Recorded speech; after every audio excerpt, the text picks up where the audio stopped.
Good morning, Stetson University. Welcome to the opening staff and faculty meeting of the 2021 academic year. As I said to you previously, it's my greatest honor and privilege of my professional life to be serving as your 10th president. And we have a wonderful lineup today to welcome you to the 2021 academic year. I did want to take just a moment to introduce those that will be speaking in a few moments, because all of these folks have worked so incredibly hard in preparation for this academic year. And I extend my sincere thanks to each and every one of them and to the entire community for all that has taken place over the last several months to get ready for this week. So thank you, thank you, thank you. Sensei Morris began studying Zen Buddhism as a college student in the 1970s. And in 2013, Sensei Morris received Dharma transmission at White Sands Buddhist Center. Maureen Breakiron Evans is chair of the Stetson University Board of Trustees. She is a CPA and has an accounting degree from Stetson University and master's degrees from Harvard Business School and Stanford University. Maureen has been an extraordinary source of support, counsel, and encouragement, and we are all very fortunate that she currently serves as chair of the Stetson University Board of Trustees. Noel Painter, Stetson University Executive Vice President and Provost and Professor of Music, is a 2009 recipient of the McInerney Award for Excellence in Teaching. Painter received his PhD and his Master's in Percussion and Master's from the Eastman School of Music at the University of Rochester and a Bachelor's in Music from Furman University. I am personally very grateful to Noel for all of his thoughtful and caring academic and community leadership, especially all the collaborative efforts he has leveraged over the last several months while we prepared for a truly unprecedented semester. Dr. Lou Hancock has a Master of Science degree in Conflict Analysis and Resolution and a Doctorate of Education in Higher Education Administration. Like Dr. Painter, Dr. Hancock has absolutely been on the front lines in helping our community respond to the COVID-19 pandemic, to racial injustice, and to a whole host of critical issues centered on teaching and learning. Benita Dukes serves as Associate Vice President for Facilities Management, and she brings with us over 20 years of experience in this field. Dukes has a Bachelor of Architecture from Hampton University, is an associate member of the American Institute of Architects, and is a lead accredited professional. Benita has led a team of very dedicated and talented colleagues and facilities in making speedy and important health and safety improvements to our campuses to limit the transmission of COVID-19. Lynn Schober is Dean of Students within Campus Life and Student Success. Lynn received a Master's and Education Specialist degrees in Mental Health Counseling from the University of Florida. And over the last several months, Lynn has played a critical leadership role in Safer Stetson effort on the DeLand campus. I'm especially grateful to Lynn for enhancing our very important partnerships with Advent Health and other public health experts in our community.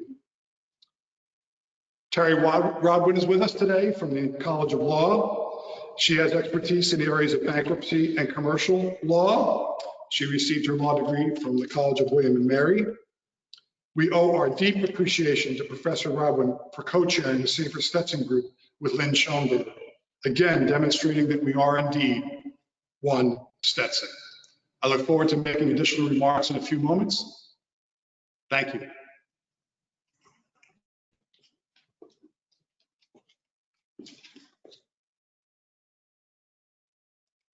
Well, good morning. I wish you all grace and peace. It's an honor to share this moment with you as we stand at the brink of what promises to be a historic year.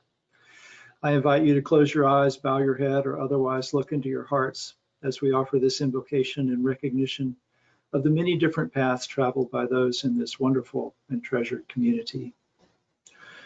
Source of infinite light and life, the oneness we call by many names, we come together from different cultures, different generations, and with different backgrounds to offer our presence together here this morning. We are thankful for the most generous love that supports and nurtures us all. We are especially grateful for the students who are entrusted to us and for this opportunity to educate, to mentor, and to spiritually engage them. May we honor this trust by bringing to this community an openness of heart and mind, so that as a group we can address the great challenges facing our world. May we be ardent in our search for truth and aware of the many gifts offered us by each precious moment. And thus may our efforts bring light to our community, to our world, and into our hearts. We will almost certainly face difficulties. Let us greet them with courage, with understanding, and with faith. As we encounter the turbulent winds and waters of circumstance, we ask for the discernment and equanimity to keep upright and on course. May we be mindful that while our thoughts are revealed by our words, our true self is revealed by our actions. May we always remember that there is no true wisdom without compassion and no justice without kindness. Thus may we make kindness and compassion the foundation on which we build our relationships with one another, with our students, and with all beings with whom we share this life. May the infinite light of wisdom and compassion so shine within us that animosity finds no foothold in our hearts, and our actions be guided by our brightest convictions. May it be so.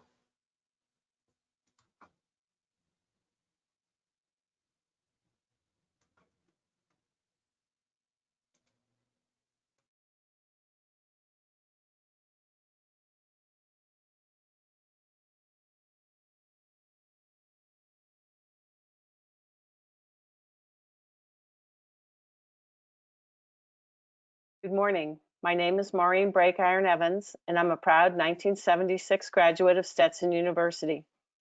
While a student here, I had the privilege of touching all 3 undergraduate schools since I was an accounting major and math minor on a music scholarship playing viola. As chair of the Board of Trustees, it's my privilege today to deliver you a most sincere and heartfelt message of thanks on behalf of the board. It's incredibly exciting and at the same time a bit scary for all of us to be facing yet another semester during this historic global pandemic.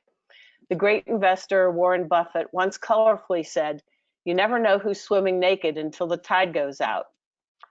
What he meant was while most people can manage well in good times, it's the truly great who triumph over obstacles in challenging times. I'm sure he would include the Stetson team in his concept of great, for the way this community has come together for the benefit of all of our constituents, faculty, staff, students, and our communities, as we have faced this crisis together. I have been blown away by the heroic work done by so many in our administration and on our faculty, often working literally to the point of exhaustion over the summer to enable us to at least partially reopen the campuses in as safe a way as possible to students who want very much to attend. And I might add, no shortage of parents who want them to attend as well. I would also like to add my thanks to our many staff who've worked tirelessly on our DeLand, Gulfport, and Tampa campuses to prepare the campus's physical plants and grounds, to offer technical support, and all the other tasks necessary to reopen. It was really a monumental effort. Wendy Libby and Chris Rolke started working hard, hand in hand, long before Chris's official start date to ensure a smooth transition through the crisis. I think one of the most wonderful results of the planning efforts was giving students, faculty, and administrators the agency to do what each person or family believes is in their best interest and to invest in the pedagogical technology, housing options, and medical testing necessary to make it possible. I applaud the faculty and administration for the creativity, courage, many personal sacrifices, and teamwork it's taken to arrive at this point. After all, going beyond and working together as a community that cares for one another have been hallmarks of a Stetson education since its founding. This sense of community has extended beyond the campuses in DeLand, Gulfport, and Tampa to include effective partnerships with Advent Health and with the towns in which we're located. I think our students are extremely fortunate to be surrounded and supported by such caring people. I know this will be a challenging time for our faculty as they continue to think creatively about what a college education at Stetson means and the unique value we bring to our students. We may continue to be forced to rethink some of our ideas and methods, as well as learn new skills at warp speed. We got a little practice with that in the spring semester. It's times like this that really stretch us intellectually, sometimes scare and frustrate us, but ultimately can take us to places we've never dreamed of before. And that is very exciting. The board thanks you and applauds you for taking on that challenge head first. We challenge our students to go beyond, but you so well execute how it can be done.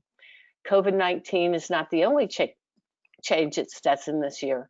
I want to extend a hats off welcome to our new president, Dr. Chris Rolke, who has certainly had a baptism by fire. I also want to thank Wendy Libby for her years of leadership and her recent efforts to ensure a smooth transition. Unfortunately, we've not had the opportunity to have a proper official welcome for Chris, but we will celebrate his inaugural as soon as we can in the proper way. I want you all to know that your Board of Trustees has been very engaged in the presidential transition and in all the planning for the fall semester. It's been an extremely complex task to figure out how to best protect the health and safety of everyone on campus, to manage marketing and enrollment, to support the delivery of education in multiple and hybrid formats, to deal with the social and physical needs of students, to constantly communicate our progress to multiple constituents, and to ensure the long-term financial viability of the university.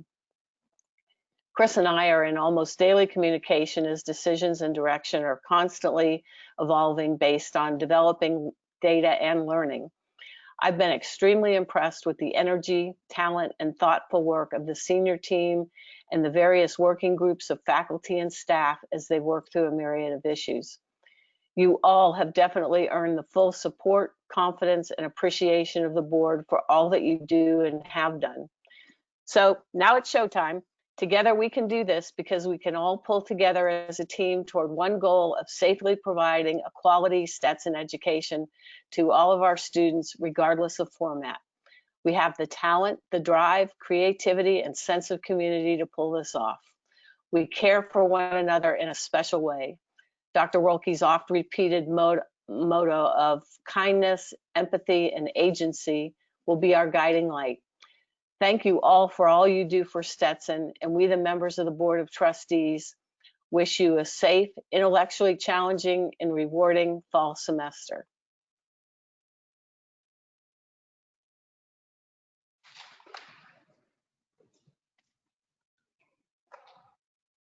Thank you, Chair Breaker Evans. We appreciate you being with us today. We appreciate your engagement and the entire board's engagement in all of the work that has happened over the past several months to be ready for this fall opening. And welcome to all of you as well. Let me say, this is different.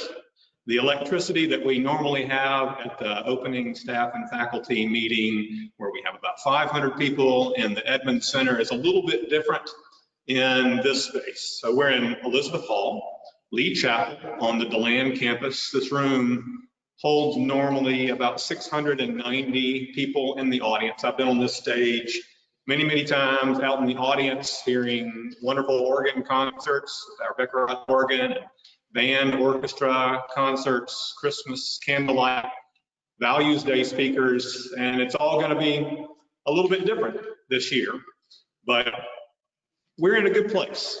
And I feel like we're all coming together to be ready. I mean, I woke up this morning, I put on these relatively good shoes right now in a light attempt to try to keep up with Luke Harris.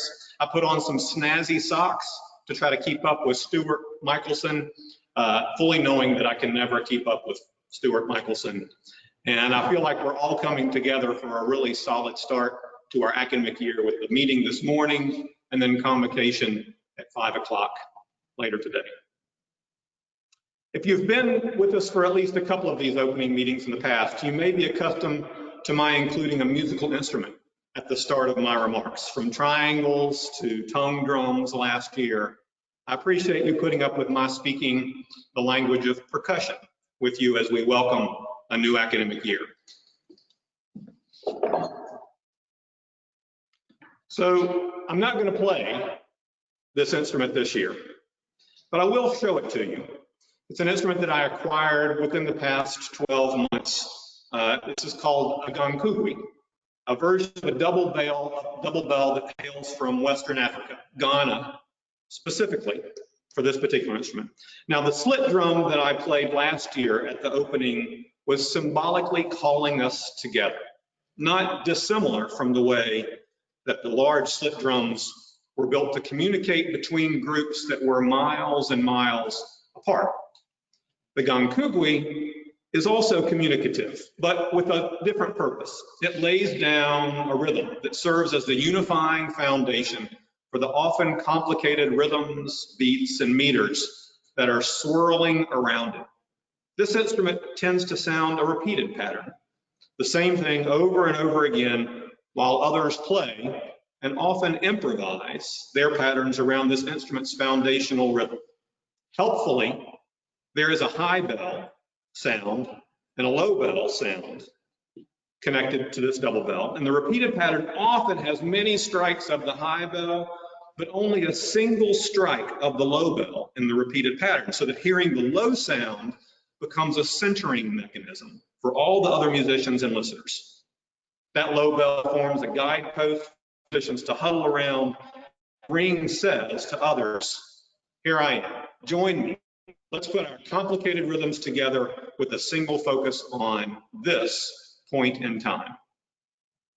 So today, metaphorically, I ring this low bell for all of us, from DeLand to Tampa to Gulfport, and now virtually to the space of online teaching, learning, and working wherever you may be right now. Let's use this time together to express our excitement for being part of the same ensemble with a similar piece played in many different ways, and not always with the notes, chords, rhythms, and sections clearly written out for us in advance, but always centered on common goals and a singular focus on excellence in student curricular and co-curricular learning.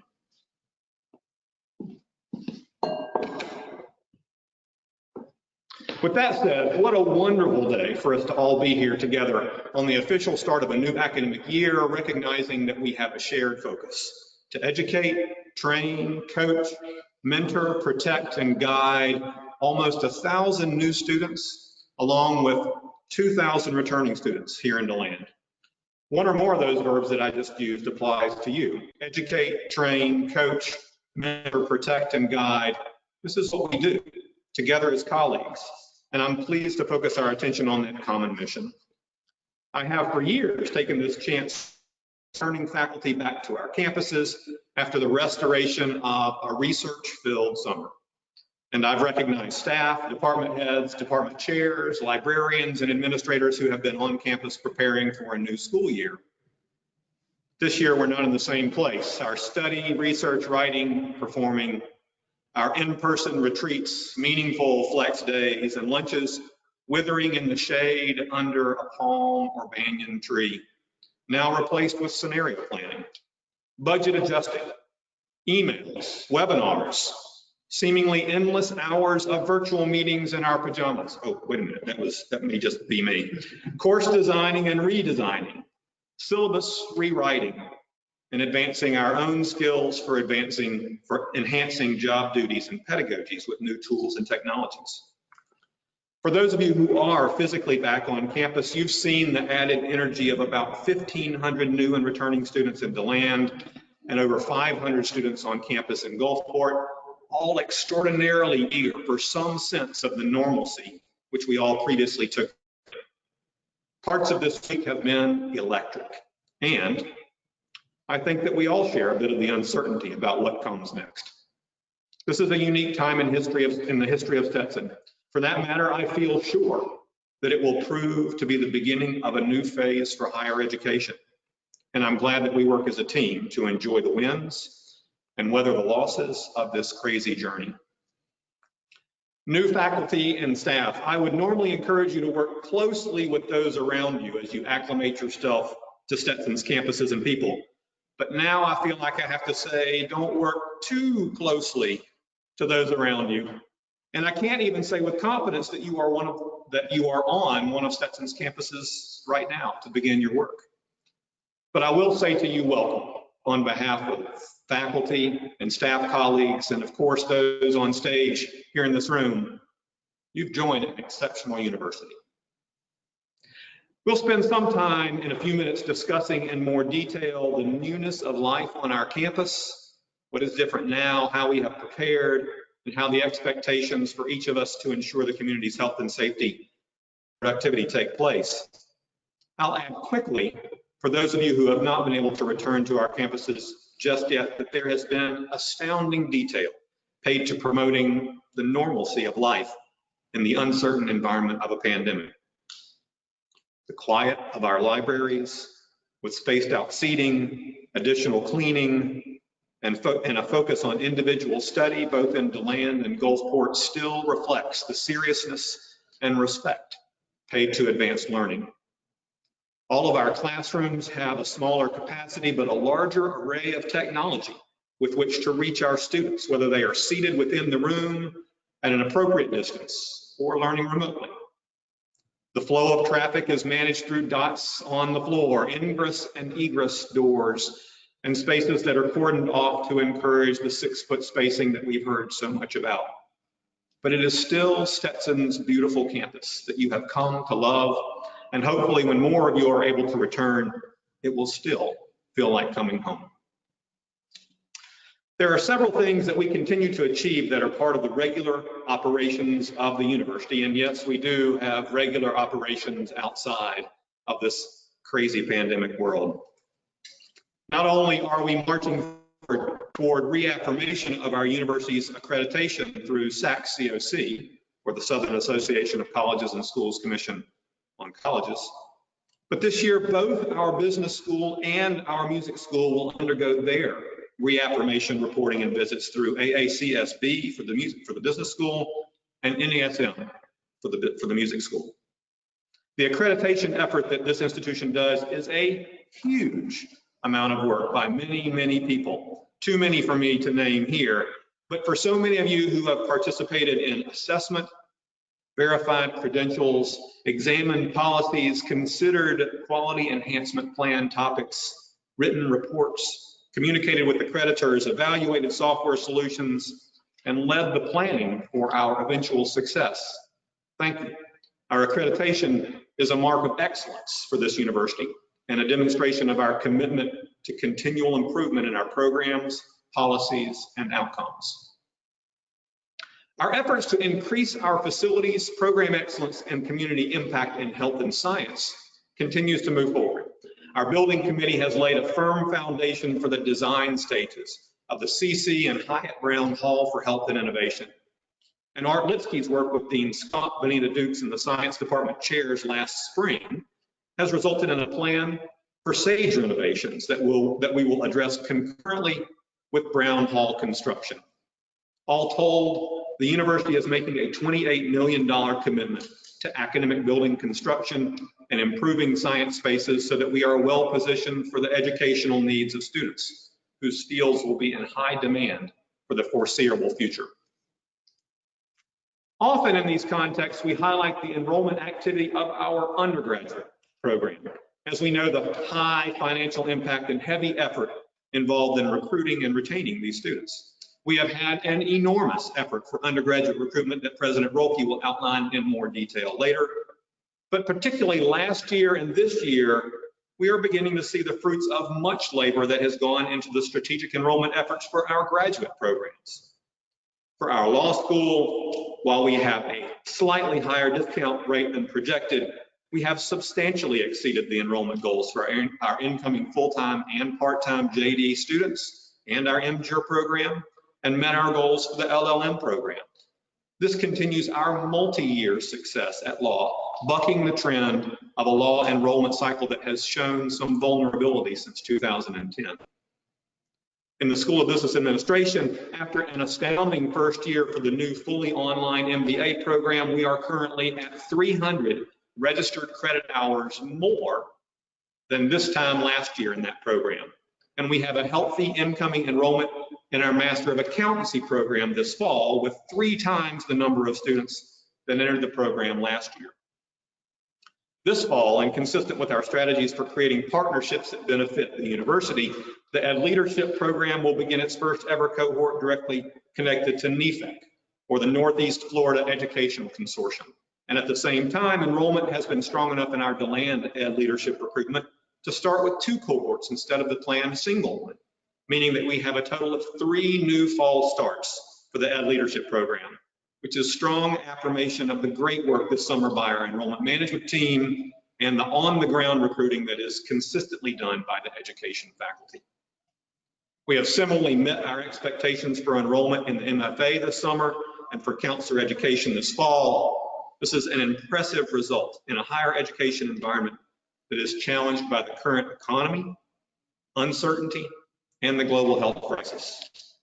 Well done to all those who have participated in building those programs. Finally, I'd like to state the obvious. All of this work has happened over a period of time where we have seen both the challenges of, but more importantly, the opportunities provided by a presidential transition. Throughout the spring semester, even before his appointment, and certainly since he officially joined Stetson in July as our 10th president, Chris Rolke has been an energetic, engaged, enthusiastic participant and now leader of the major activities and planning that have brought us to this successful fall start. I know that I join all of Stetson's staff and faculty in welcoming him and his wife, Kim, and his daughters into the Stetson family. We have a lot of work to do, and there are many eager partners who have been and others who are ready to walk this path with you. At the risk of being repetitive, I continue to believe that my experience with my own children, both of whom are now in college, has given me insight into the psyches of our students and their families. It is clear that parents and students want a great education with a great experience in the classroom made stronger by solid learning experiences outside of the classroom. They want encouraging, mentoring faculty and staff who will care about their student, not a name on the page. They want opportunities for experiences in sports, clubs, residential living, and social arenas that build on their child's gifts and allow them to find new ones. They want to know that we are working hard to keep them safe and on a pathway towards success after they graduate. I am proud to know that we do that. You do that. Particularly in this time where everyone is anxious about what is ahead. Each of you play a role in making Stetson's promises real for them. That is what I hope energizes you at the beginning of an admittedly atypical semester, the great responsibility that you have, and what wonderful reward comes with it when you're part of a team that achieves its goals. Thank you, and all the best for the start of a wonderful new academic year.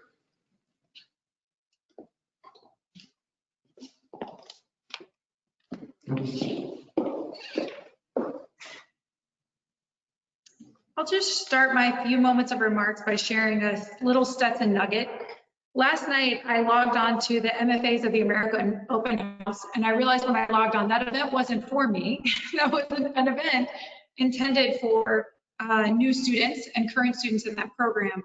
But I craved being in that space, that creative space. So I just left my camera off for most of the event and soaked in the readings from the faculty members, Latasha Diggs and Teresa Carmody, as they read from their work.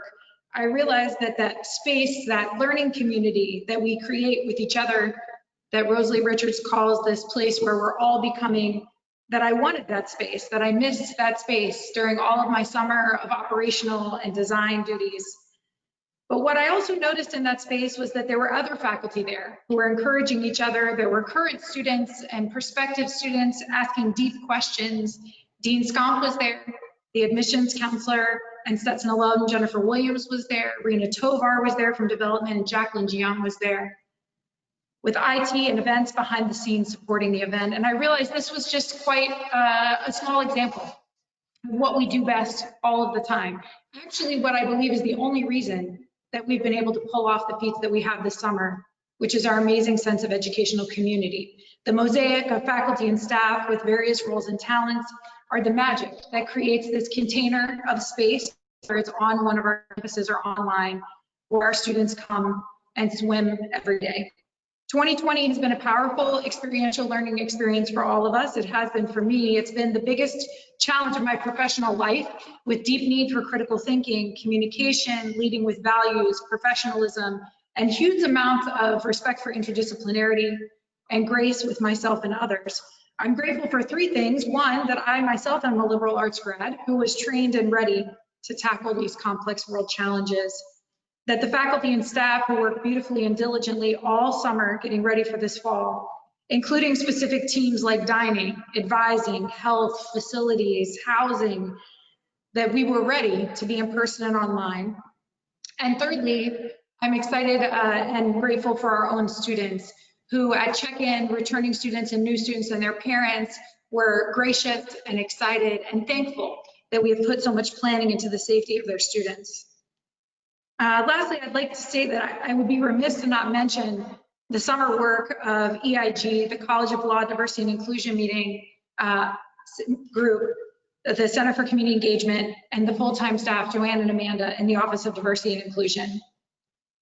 This summer was challenging enough for us already, without the need for us to respond to some violent deaths in our national community.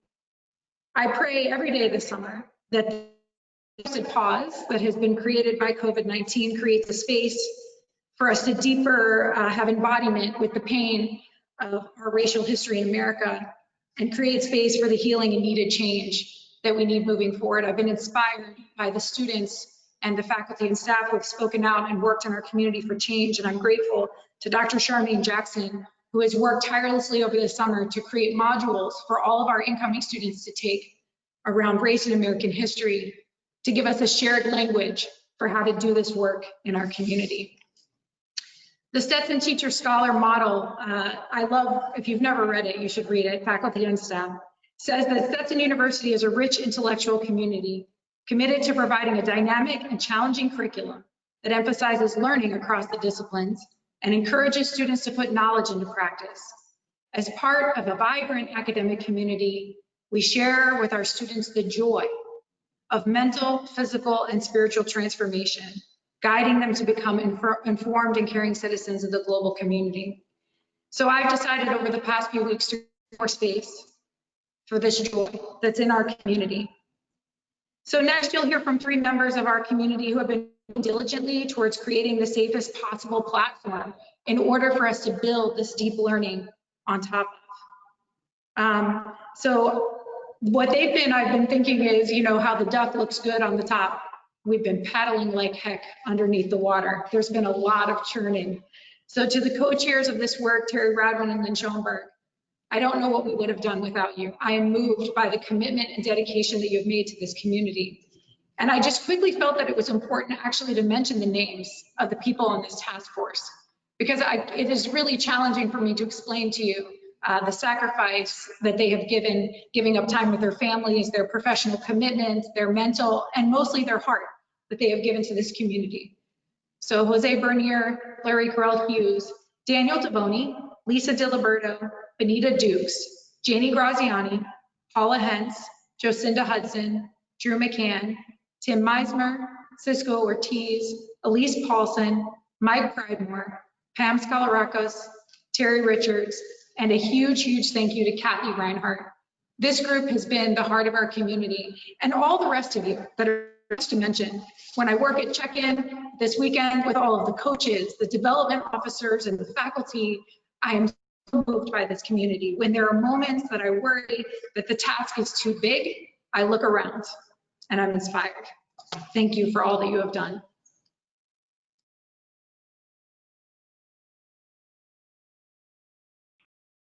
Good morning, everyone. Over the past few months, we've taken enhanced health and safety measures for our students, faculty, staff, and other campus visitors.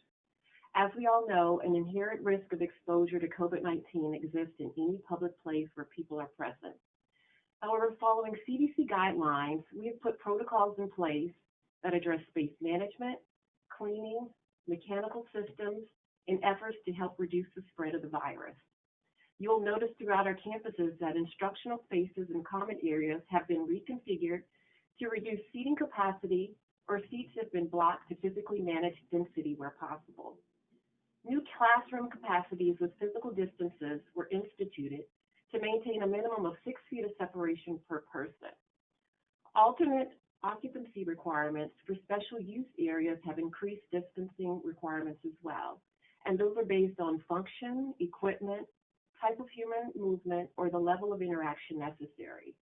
We've been evaluating these on a case-by-case basis. Plexiglass barriers have also been installed at reception desks, customer service desks, cashier registers, and other similar face-to-face customer service locations. We ask that you please don't remove barriers or move furniture that has been relocated in response to physical distancing measures taken. Special purpose areas such as break rooms, community bathrooms, and lounges will require users to self-regulate to ensure physical distancing. Additional outdoor furniture has been procured, as well as tents erected to provide our campus community with more opportunities to comfortably gather outdoors, whether individually or in small groups. We have increased cleaning of campus spaces in accordance with CDC guidelines. Our routine services have been augmented with additional cleaning and disinfection activities in all of our buildings. We have scheduled frequent cleaning of spaces with higher occupancy levels and work activities. This includes more frequent cleaning of high-touch surfaces throughout the day, with a special focus on additional daily cleaning of residence hall and general common areas, athletic facilities, community bathrooms, and classrooms. The facility's custodial staff routinely cleans all restrooms, classrooms, and labs, offices, and common areas. Enhanced cleaning entails disinfection of high-touch surfaces with wipe down of high-frequency touch points such as door handles, light switches, elevator buttons, and shared equipment control panels. Horizontal work surfaces in the classrooms and common areas are also cleaned using EPA-approved disinfectants. In compliance with CDC guidelines, additional special cleaning procedures will be implemented for areas where an individual has tested positive for COVID-19. Although the custodians are cleaning the common areas daily, staff and faculty are encouraged to clean their workspaces throughout the day. You may have also noticed hand sanitizer stations at building entrances, elevator lobbies, and frequently traveled corridors throughout the campuses.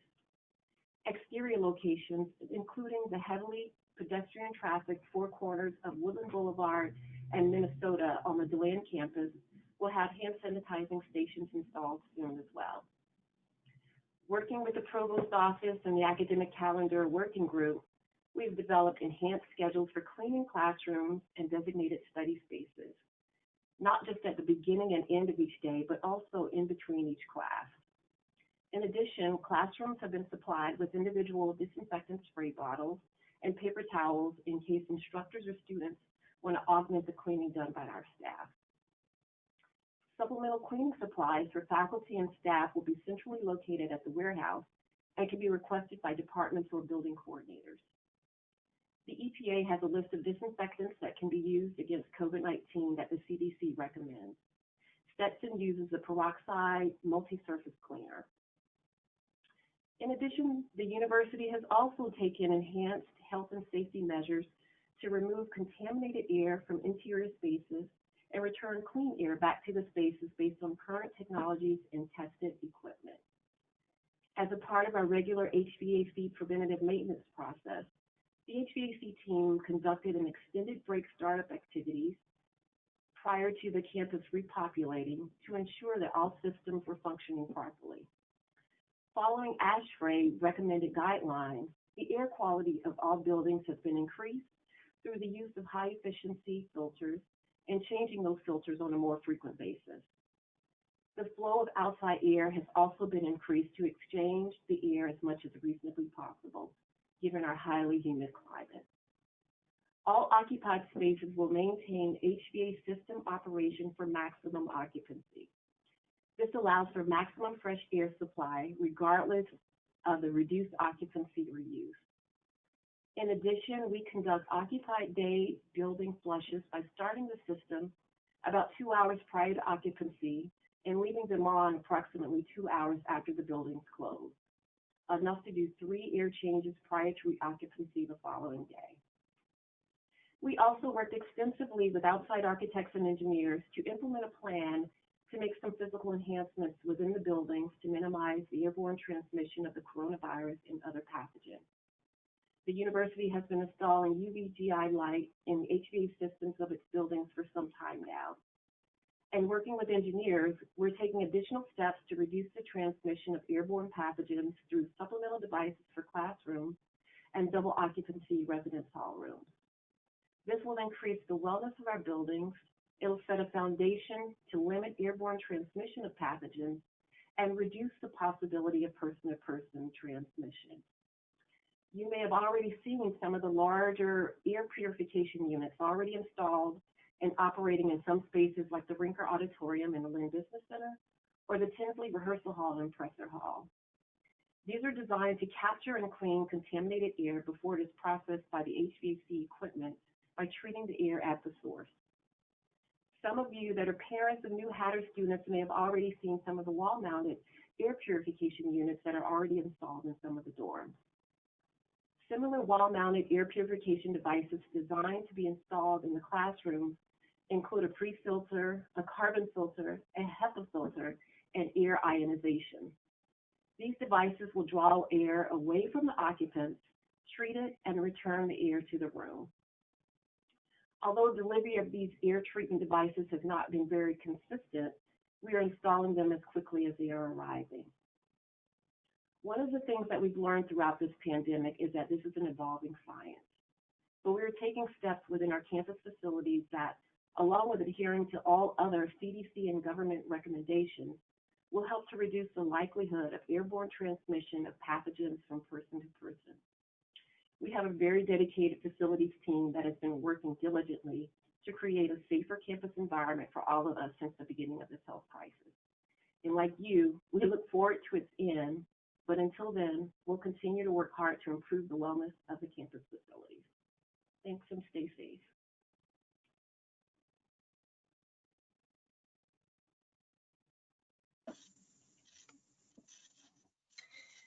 Thank you so much, Benita. I want to start by saying thank you to everyone who's worked this summer to help move us to the place that we are now, where we feel like we are ready to take on this semester despite its challenges. That includes countless subgroup members, employees, but also students who have helped in really specific ways. We could not have done this work without you.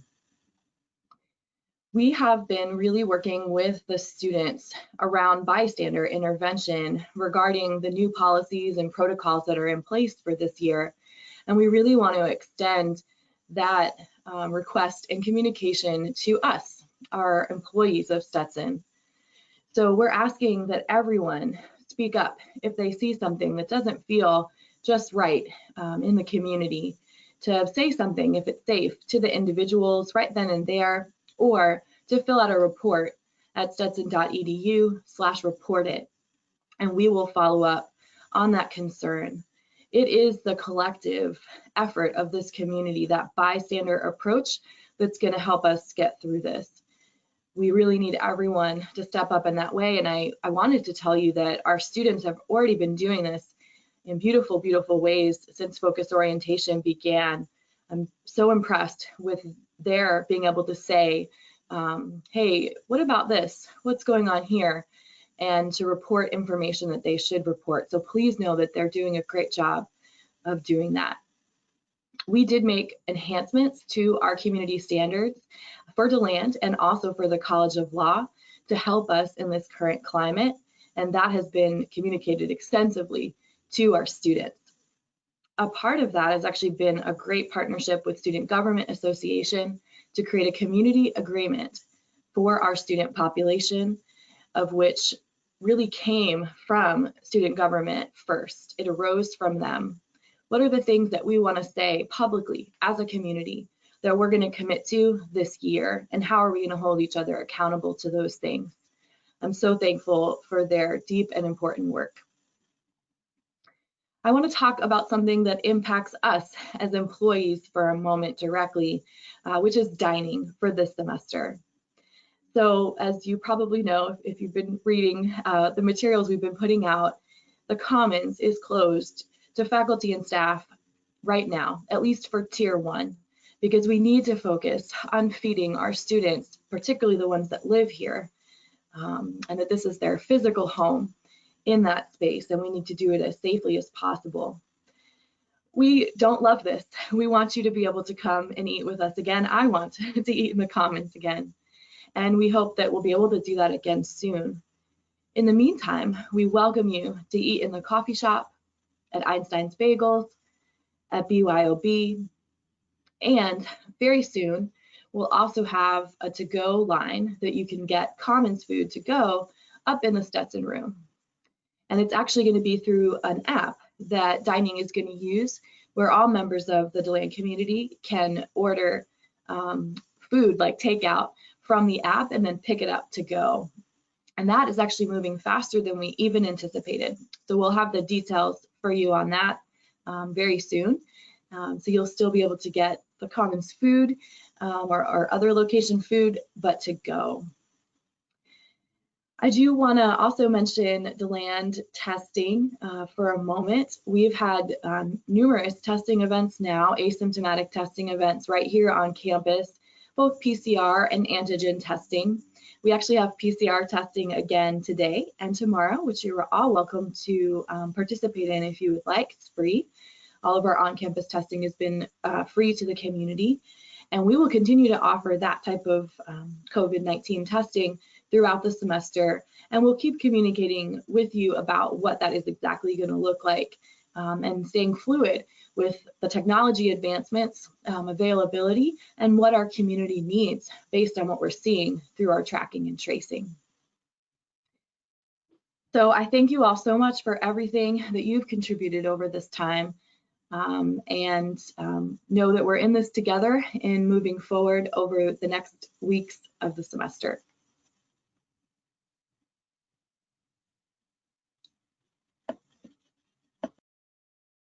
Thank you, and hello to my fellow Hatters from the College of Law. As the president noted, my name is Terry Rodwin, and I'm a professor at the College of Law.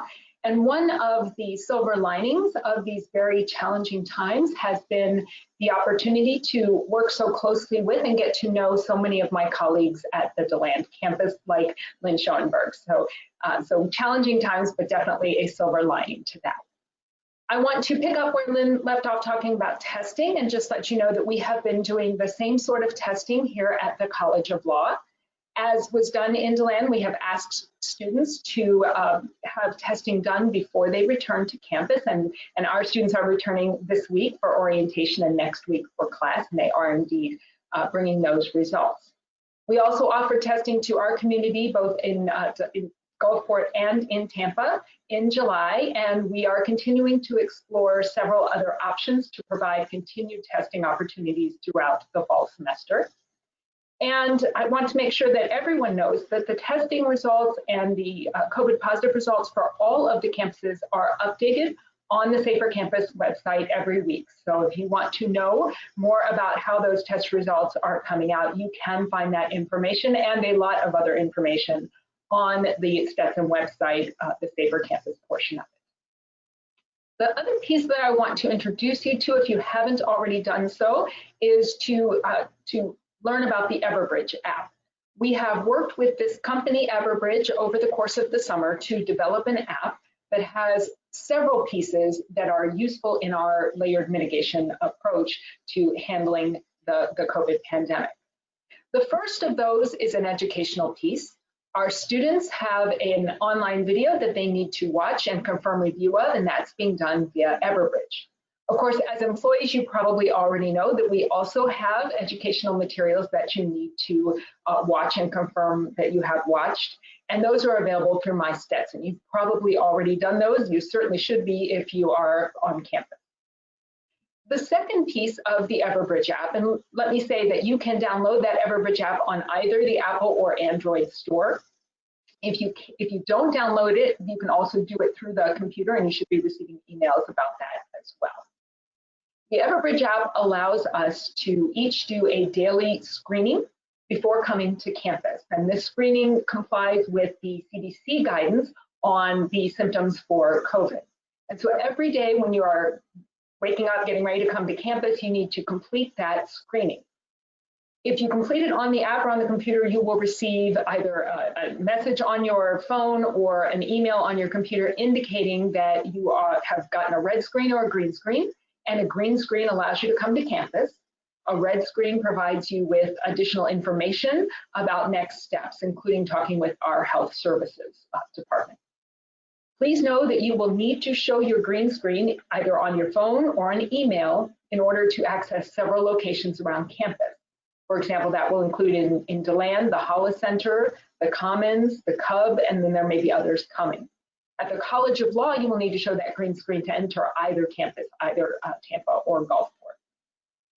If you don't have your phone, you haven't downloaded the app, or you didn't do it on the computer, or you forget your phone at home, each campus will have wellness stations at which you can have a screening done when you arrive on campus. Please make sure to stop in and have that done if you don't have your green screen already with you. The other piece that the Everbridge app allows us is a tracing application. When you are using the Everbridge app on your phone and you are in close proximity to another person for a defined period of time, then your phones will exchange Bluetooth keys through the app. And those keys will be stored on your phone, not on any of our systems. If the other person at some point self-reports a COVID diagnosis, then it will notify you on your phone. It won't tell you who the other person is, but it will let you know that you have been in proximity to someone who has tested positive for COVID-19 and will then give you further instructions. And so this app will allow us to screen, to educate, and to be a piece of our tracing. We are also continuing to do manual tracing for any community members through the health services department who are symptomatic, exposed, or COVID positive. So please continue to be a part of this process. And as a final note, I just want to thank you for all of your efforts. I know that so many of you have been in contact with us, and everyone has a piece to play in keeping our community safer in these challenging times. So thank you in advance for being a part of that effort.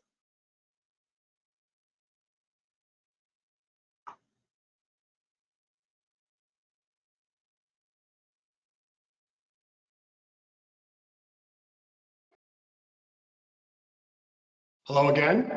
The last time I was in this Lee Chapel was November 21st, 2019, and I actually can envision over to my right here in the audience was my mother, my sister, who actually is a Stetson mother, a graduate, my brother David, and a whole bunch of other DeLand-based folks.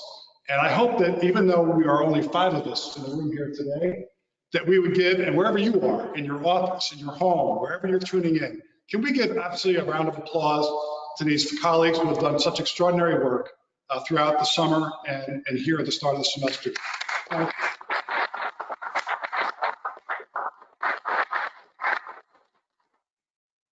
So very, very proud of you. This, of course, has been an extraordinary transition to become your 10th president. But I have to say that I have been absolutely showered with gifts from so many members of the community, both in Gulfport and Tampa, here in DeLand. I have probably 75 of these Stetson pins. I have Stetson branded masks that have been given to me. This tie is a Stetson tie, which I think is a shout out to the Palm Court. I've received a number of Stetson hats. This is a Stetson called a pinch front.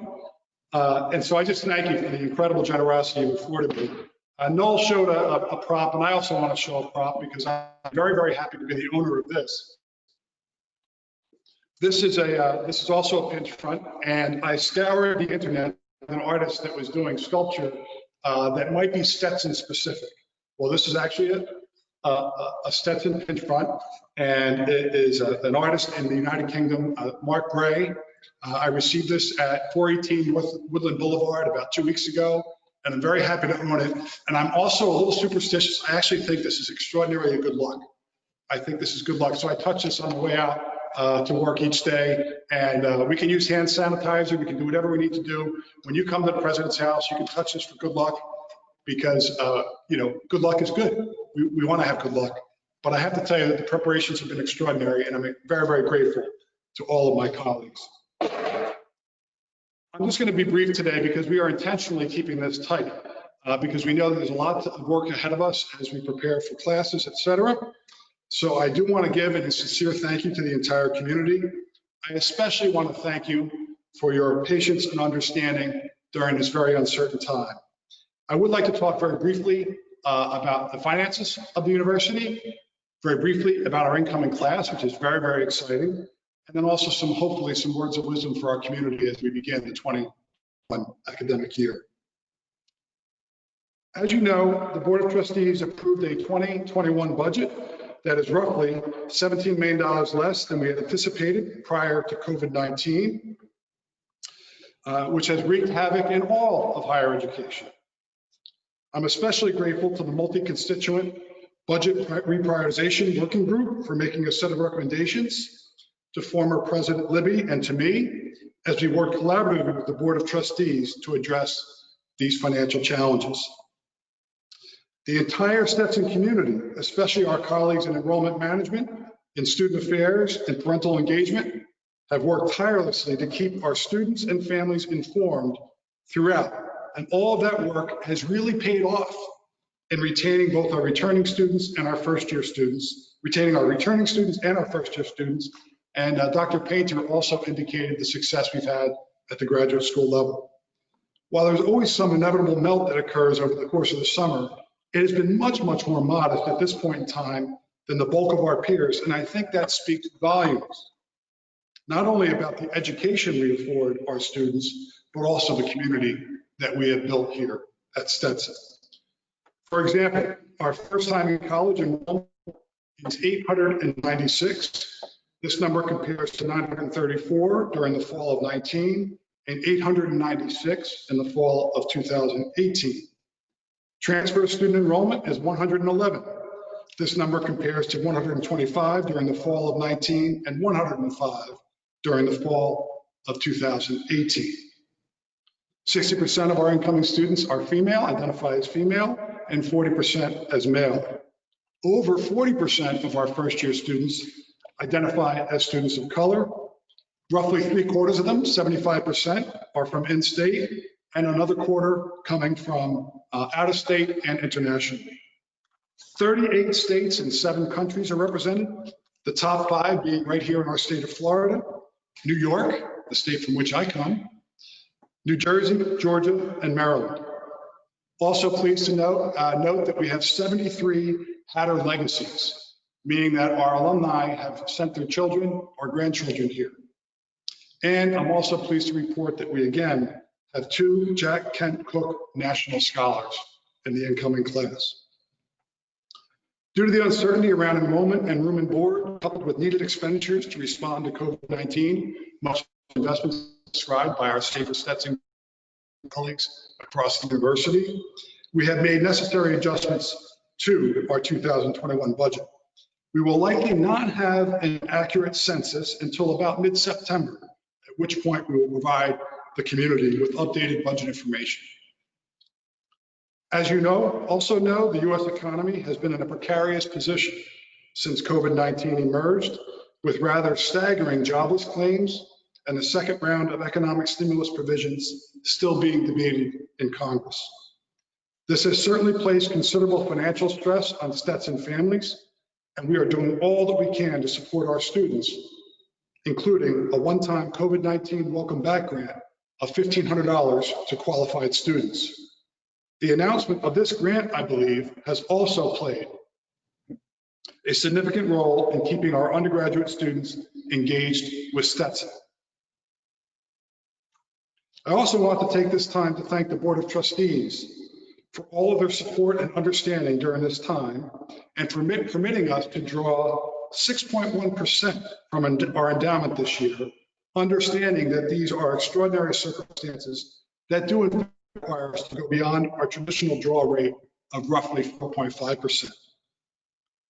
On the upside, and it is an upside, the university endowment has made a strong recovery as of June 30th, 2020. For those that have been at Stetson longer than I have, we had an all-time high of our endowment at $306 million in January of 2020. And we, as soon as COVID hit, that was down to $265 million. Our most recent number is approaching again $300 million, with the main numbers being at $299 million. The uncertainties in public health and the finances of higher education more broadly, and at Stetson more specifically, should not distract us from the critical role institutions of learning must play in addressing critical issues of inclusion and diversity, particularly in the area of racial justice. We will soon have the results of the most recent iteration of the Campus Climate Survey, and Stetson's Equity and Inclusion Group will soon be engaged with the President's Cabinet to tackle these issues head on to ensure that the lived experience across differences at Stetson is in harmony with our stated mission and goals. Again, thank you for joining in deep consideration of these critical issues and how we can collectively move Stetson forward. As I said earlier, the last time I was at this podium was November 21st, 2019, during my initial introduction to the Stetson University community as your 10th president. I said these words: kindness not only matters, it enables us to listen, to engage with others unlike ourselves, and to consider paths we can forge together to make our community, in fact, the world, a better place. I'm actually quite touched and humbled that these words are now on a banner right outside the Welcome Center. I sent a picture of that to my family and they said, "Oh, you're living the life you should be leading," which I thought was really kind of them. And it's also very kind of you to put those words up there. In the context we're in, I think those words are very, very important. At that very day back in November, the U.S. House of Representatives was conducting impeachment hearings. As a country, we were continuing to struggle to have socio-political discourse that moves us forward. We were continuously challenged to find common ground on issues of identity, of inclusion, and even on scientific evidence related to climate change. For those doing the math, the last time I was here was 265 days ago. And much has happened globally, nationally, in Florida, and in our communities. The aforementioned socio-political division is frankly the deepest I've experienced in my lifetime.